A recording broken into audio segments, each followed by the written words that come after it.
Amen. So, mapagpala pong araw sa ating lahat at dadako na po tayo sa pag-aaral ng salita ng Panginoon. At minsan na po natin palakpakan ng ating Panginoon. Amen. Hallelujah. So, ang ating pong pag-aaralan sa umagang ito ay matatagpuan po natin sa Mateo chapter 6 verse 33. Sabi po rito, ngunit pag sumakitan ninyo ng higit sa lahat, ang pagharian kayo ng Diyos at mamuhay ng ayon sa kanyang kalooban at ipagkakaloob niya ang lahat ng kailangan ninyo. So tayo po'y manalangin. Aming Ama na makapangyarihan sa lahat, mahal naming Panginoon, narito po kami sa banal na harapan at patuloy na nagpapakumbaba at aming inilalapit sa iyo ang mga salita mong ito, O God. Patuloy niyo itong pagpalain at patuloy niyo pong itago sa iyong likuran ang iyong paglingkod na gagamitin mo sa umagang ito sa kalagitnaan ito. Salamat po sa masaganang kapahigan at kapangyarihan ng iyong banal na salita na dadaloy sa oras na ito sa aming kalagitnaan. Balutin mo kami ng iyong banal na presensya at ikaw lamang, Holy Spirit, aming pinapayagan sa oras na ito na manguna sa amin. In Jesus' mighty name, Amen. So sabi mo rito, ngunit pag sumakita ninyo ng higit sa lahat ang pagharian kayo ng Diyos at mamuhay ng ayon sa kanyang kalooban at ipagkakaloob niya ang lahat ng inyong pangangailangan, ang kailangan ninyo. So pinamagatan ko po ito na paano tayo pagpalain ng Diyos. So, tayo po, bilang tinawag ng Diyos, ito po kapayagan ito ay para po ito sa lahat ng mananampalataya na nakipag-isa na po kay Kristo. Amen? So, paano po ba tayo pagpalain? Kasi marami pa pong iba na ginagawa nila ang lahat ng pagninegosyo, paghahanap buhay, ang araw at gabi ginagawa nilang araw para makasurvive sila sa araw-araw ng kanilang mga buhay. Pero habang sila naghahanap buhay o ginagawa nila yung kanilang mga negosyo, ay lalo lamang po silang dumidiin sa pagkakautang, lalo lamang po silang kumpagay naghihirap. So paano po ba ang dapat natin gawin? Ano po ba yung mga hakbang upang maranasan natin ang lahat ng mga pagpapala na galing sa Panginoon? Amen? So sabi nga po dito na una, pag sumakita natin ng higit sa lahat na tayo ay pagharian ng Diyos. Pag sinabi mong pagharian ng Diyos, hindi lamang po ito isang araw, kundi araw-araw pagsikapan natin o magsumiksik tayo, trabahuin natin na tayo ay pagharian ng ating Panginoon. Amen? Hindi po ito ganun kadali. Magsasakripisyo po tayo, may gagawin po tayong mga hakbang para tayo ay pagharian ng ating Panginoon. So paano po ba niya tayo paghaharian? Kasi nung tinanggap natin si Kristo na ating Panginoon at tagapagligtas, ipinagkaloob niya sa atin ang kanyang banal na Espiritu Santo upang tulungan tayo, gabayan tayo, pangunahan tayo, turuan tayo kung paano tayo pagharian ng ating Panginoon. Di ba ga, ibinigay niya na sa atin ang lahat ng karunungan, yung wisdom and knowledge mula sa kanyang mga banal na salita para ito yung ating basahin pagbulay-bulayan araw at gabi upang mangyari yung kalooban ng Diyos sa buhay natin na kung paano si Kristo na pinagharian siya ng Ama, nasunod niya yung kalooban ng Ama sa kanyang buhay.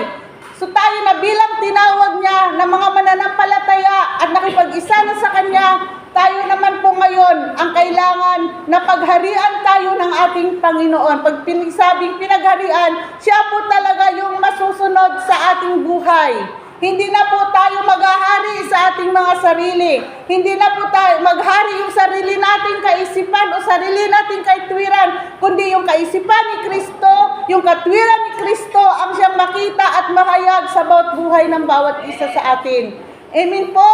So sabi po rito, ang una, pag sumakita natin ng higit sa lahat ang pagharian tayo ng Diyos upang maranasan natin na ipagkaloob niya sa atin ang lahat ng ating kailangan. Lucas 17:21 sabi rito na at walang nagsasabing narito o naroon sapagkat ang kaharian ng Diyos ay nasa inyo. Ibig sabihin nun, ang paghahari ng Diyos ay nasa bawat buhay na po ng bawat isa sa atin. Ikinasa loob na ng kanyang iglesia. Ang kanyang, para tayo ay kanyang pagharian. Diba? Ang kailangan lamang, matuto lang po tayong sumunod. Hanapin natin kung ano ang kaharian, paano tayo pagharian ng Diyos. Tayo manalangin, tayo magbasa ng kanyang banal na salita, at hayaan natin na si Kristo ang maghari sa ating mga buhay. Pag sinabing maghari sa ating mga buhay, siya po yung masusunod sa ating mga buhay. Siya yung nangunguna sa loob ng iglesia, sa bawat buhay ng bawat isa sa atin. Excuse me?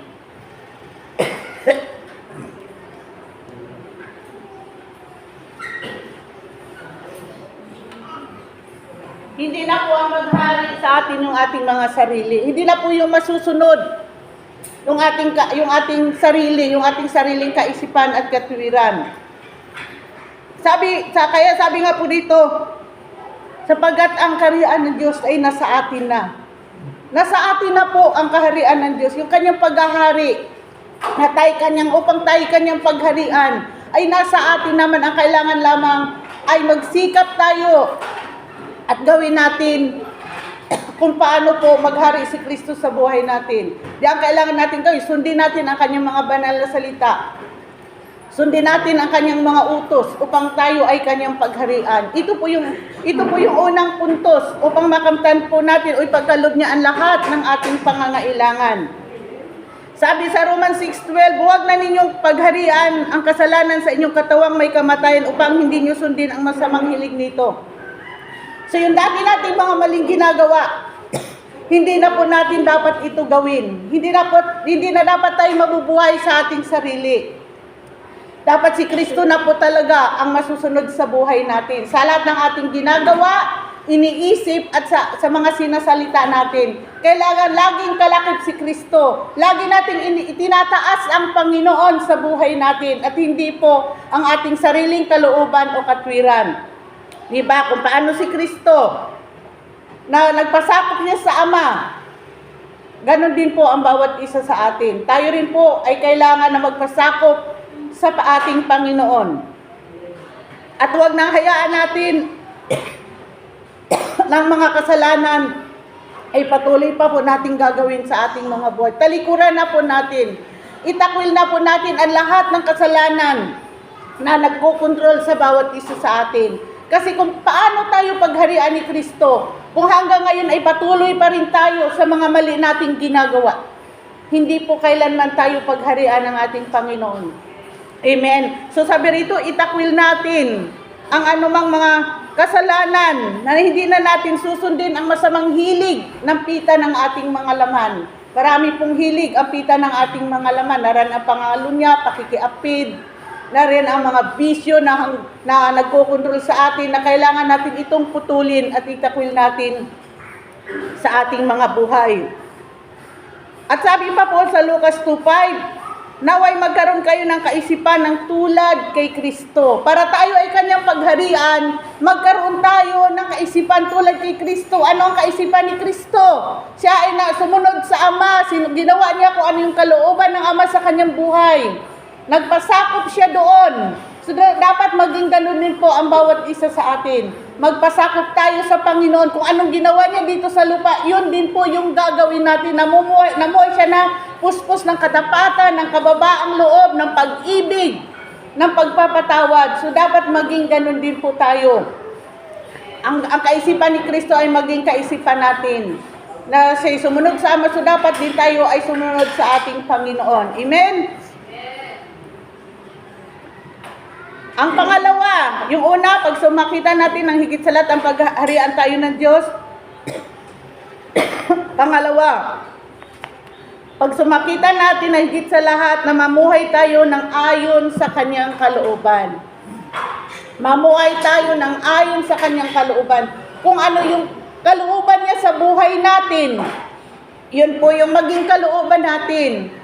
Kung kalooban mo na ikaw ay magtapos ng pag-aaral, magiging abogado ka, magiging doktor ka, dapat yan ay isuko natin sa ating Panginoon at hayaan natin kung ano yung pangarap ng Panginoon sa buhay natin, kung saan tayo tinawag upang gawin ng kanyang kalooban, doon po tayo magpasakop, doon tayo sumuko.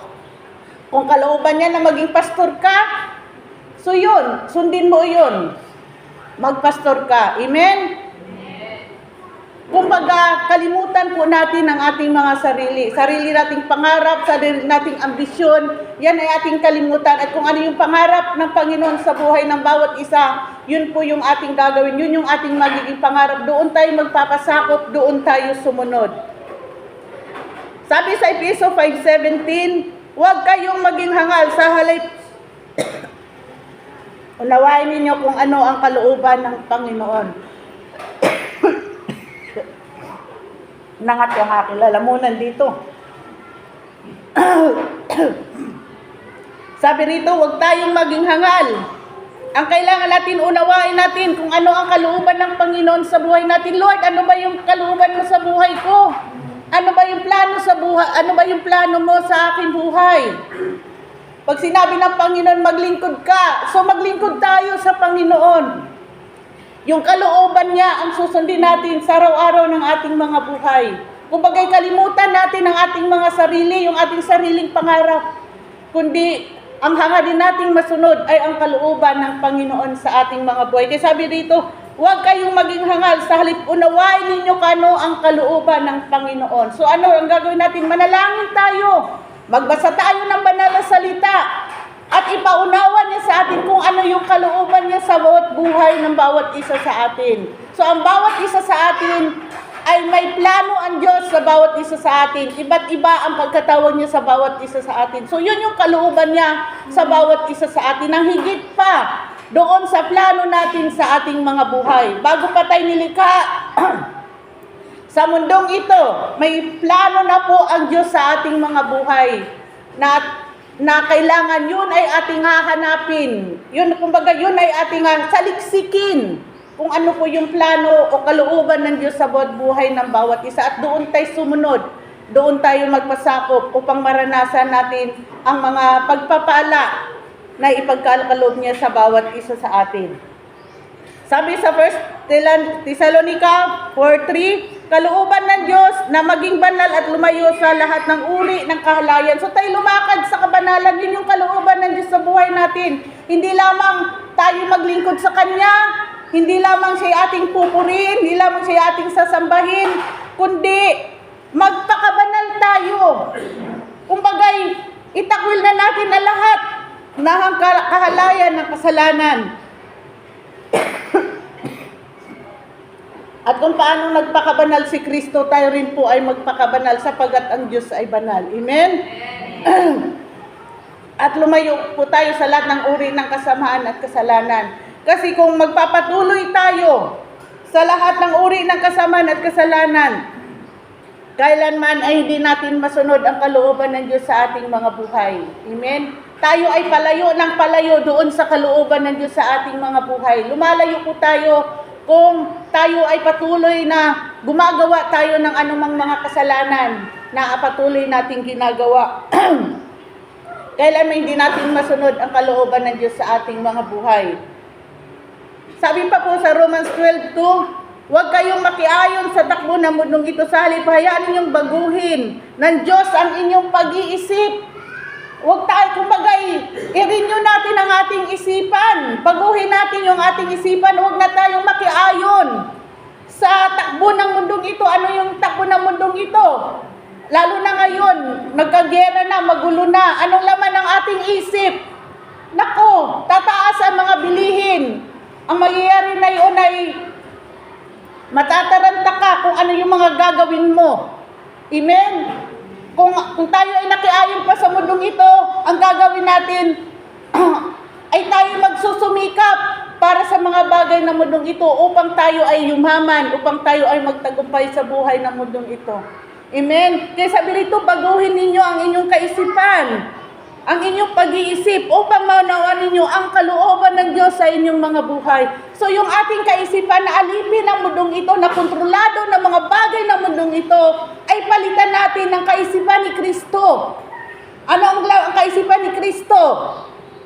Ang gawin natin ang ipinapagawa sa atin ng Panginoon, ang ipalaganap ang kanyang kaharian dito sa lupa. Amen? Para hindi lamang tayo ang maliligtas, kundi pati yung mga tao, mga mahal natin sa buhay ay maliligtas at madala din natin sila sa ating Panginoon. Ano pa? Sa gayon, magagawa ninyo kung ano ang mabuti, kalugod-lugod at ganap na kalooban ng Diyos. So bakit kailangan natin baguhin ang ating isipan? Upang magawa natin kung ano yung mabuti. Ano yung mabuti? Yung tayo ay sumunod sa Panginoon, tayo ay mangaral ng kanyang mga banal na salita, at tayo ay magpasakop sa kanyang kalooban at gawin kung ano yung ginawa ng Panginoon na siya'y nabubuhay pa dito sa lupa. So yun po yung dapat nating lakaran. Yun yung dapat nating gawin at sundin natin habang tayo ay nabubuhay sa mundong ito. So wag na tayong mahumaling na kung ano yung ating kakainin, kung ano yung ating iinumin, kung ano yung ating susutin. Di ba ang mga ibon, ang mga hamaya, kumakain sila kahit hindi sila naghahasik. Amen? So, ganun din po tayo. Hindi tayo pababayaan ng ating Panginoon kung susundin po natin ang kanyang kalooban. Hindi niya tayo gugutumin. Kaya, ibaguhin natin ang ating kaisipan. Magsumunod lang tayo sa Panginoon at hayaan natin ang Panginoon ang magpo-provide ng lahat ng ating pangangailangan. Sapagkat sabi niya, hindi ko kayo iiwan ni pababayaan man. Amen? Palakpakan po natin ang Panginoon. At sabi rito, maging kalugod-lugod at ganap, magagawa niyo kung anong mabuti, kalugod-lugod at ganap na kalooban ng Diyos.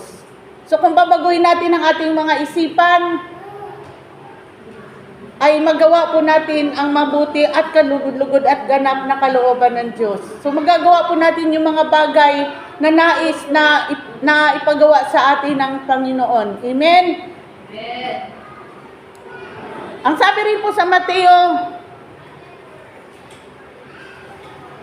5, sabi rito, di ko nalagyan ng verse, pinagpala ang may matinding hangarin na sumunod sa kalooban ng Diyos sapagkat sila'y bibigyan ng kasiyahan ng Diyos.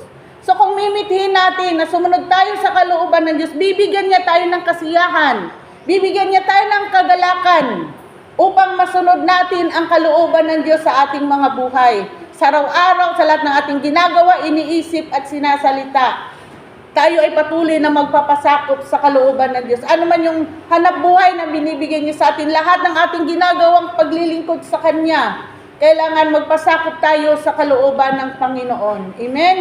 Sapagat bibigyan po niya tayo ng kasiyahan, bibigyan niya ng pagnanasa, ng kakayanan, ng kagalakan upang masunod natin ang Kanyang kalooban na ipinapagawa niya sa bawat isa sa atin. Kaya, at kung pag sinunod natin ito, marami po siyang may mga pagpapala po tayong tatanggapin. Ang sabi nga po niya na, ipagkakaloob niya ang lahat ng kailangan ninyo. Pag sinabing ipagkakaloob niya lahat ng pangailangan ninyo, ibig sabihin lahat ay ipagkakaloob niya po sa bawat isa sa atin. Kaya sabi niya, ipagkakaloob niya ang lahat ng kailangan ninyo. Ano man yung ating pangangailangan na gusto mo na ikaw ay pagharian ng Diyos, sundin mo ang kalooban ng Diyos, lahat ng ito ibibigay niya po sa bawat isa sa atin. At hindi lamang yun, maging yung mga pagpapala ay ibibigay rin po niya sa bawat isa sa atin. Amen? Sapagkat siya po ang nagbibigay na lahat ng ating pangangailangan. Siya ang kumbaga sa kanya lahat ng gagaling.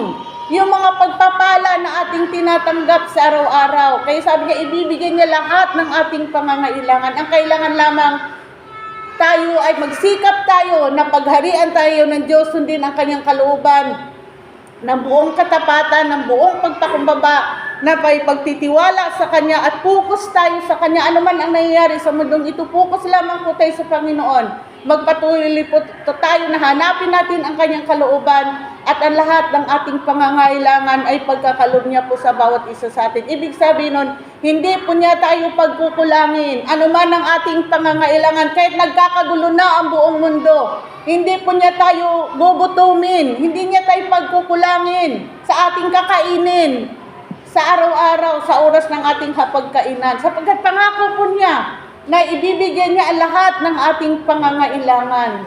Amen? Kaya kailangan lamang po ay patuloy natin siyang paglingkuran at sumunod tayo sa Kanya. At ang sabi rito na ang mga pagpapala ay pagkakaloob niya sa bawat isa sa atin, ang lahat ng ating pangangailangan. Filipos 4:19, sabi niya, at buhat sa hindi maubos na kayamanan ng Diyos, ibibigyan niya ang lahat ninyong kailangan sa magitan ni Kristo Jesus. Di ba? Sabi rito na ang lahat ng ating pangangailangan, buhat sa kayamanan niyang hindi maubos-ubos, ay ipagkakalob niya po sa atin sa magitan ng kanyang anak na si Kristo. Si Kristo nga hindi niya ipinagkait sa atin. Hindi niya ipinagdamot sa atin yung kanyang kaisa-isang anak. How much pa po kaya? Yun na lang pangangailangan natin. Kumbagay, maliit na bagay na lamang ikumpara sa kanyang anak na si Kristo na inihandog niya doon sa krus ng Kalbaryo. Kaya ipagkakalob po niya lahat ng ating pangangailangan sa magitan ng kanyang anak na si Kristo Jesus. So hindi po niya tayo pababayaan. Huwag po tayong matakot. Magpatuloy lang po tayo na pagsikapan natin na patuloy tayong pagharian ng Diyos at sundin ang kanyang kalooban anuman yung nangyayari sa ating paligid, sa buong mundo. At ipoprovide po niya ang lahat ng ating pangangailangan. Di ba sabi niya, meron bang tapat sa kanya na namamilimos ng tinapay? Di ba wala? So hindi po niya tayo gugutumin, hindi niya tayo pababayaan. Lahat ng mga bagay, mabubuting bagay na ikabubuti sa atin ay ibibigay po niya yon sa bawat isa sa atin. Lalong-lalo na kung may pananalangin na may pasasalamat, na kahit hindi pa natin tinanggap, ay manalangin tayo na may pasasalamat na parang tinanggap na natin ang mga bagay na ito at ito po'y ating tatanggapin at ipagkakalob niya po sa bawat isa sa atin. Amen?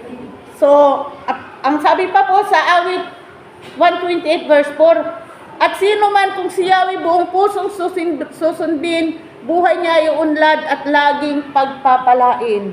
So kung susundin natin ang Panginoon, kung hinahangad natin na lagi tayo kanyang pagharian at sundin ang kanyang kalooban, sabi rito, buhay niya ay uunlad at laging pagpapalain. So uunlad po tayo at lagi tayong pagpapalain, hindi lamang tayo maging itidadaloy sa ating mga anak hanggang sa ika-1,000 ng ating salinlahi, dadaloy ang mga pagpapala, uunlad ang ating mga buhay.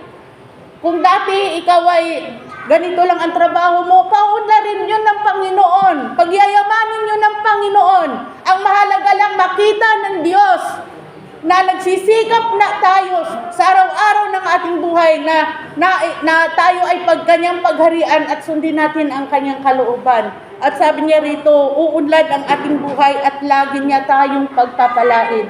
So ang lahat ng ating ginagawa, kung tayo man ay nagtatanim, naghahalaman, o ano man yung mga negosyo, hanap buhay natin, ito ay uunlad, ito ay lagi niyang pagpapalain. So ibig sabihin nun, hindi po tayo magiging salat, hindi po tayo magiging kahos, hindi tayo maghihirap kung patuloy nating hanapin ang kalooban ng Diyos at susundin natin ang kalooban ng Diyos sa ating mga buhay. Amen. Ito po ang susi, ang mga susi kung gusto nating maranasan ang mga pangako ng Diyos sa ating mga buhay. Upang maranasan natin, ibigay niya sa atin na lahat ng ating pangangailangan. Ang kailangan po, talagang magsakripisyo tayo o magdesisyon tayo na maghari si Kristo sa buhay natin at sundin ang kanyang kalooban. At lahat ng bagay ay idaragdag niya sa bawat isa sa atin. Ang lahat ng ating pangangailangan ibigay niya sa atin at tayo patuloy niyang pagpapalain at uunlad ang ating mga buhay. Hindi lamang tayo, maging ang ating mga anak. Pagpapalain tayo ng Panginoon. Amen? Sapagkat sa Kanya lahat, nagmumula ang lahat ng tagumpay, ang lahat ng mga pagpapala. At walang bagay na mahirap at imposible sa Kanya kung gusto niya itong ibigay sa bawat isa sa atin. Ito ay tatanggapin natin pag nakita ng Diyos na sumusunod, nagpapasakop tayo at sumusunod tayo sa Kanyang kalooban. Yun lamang ang hinihiling sa atin ng Panginoon. Hindi na natin kailangan magpaka-kuba ka sa paghahanap buhay. Hindi na kailangan na maghanap buhay ka araw at gabi. Ang kailangan lamang, sundin natin ang kalooban ng Diyos sa buhay natin at susunod na po yung mga pagpapala. Ahabol na po yan sa atin nang higit pa sa ating inaasahan. Amen? So, yun po ang salita ng Panginoon sa umagang ito at palakpakan po natin ang Panginoon.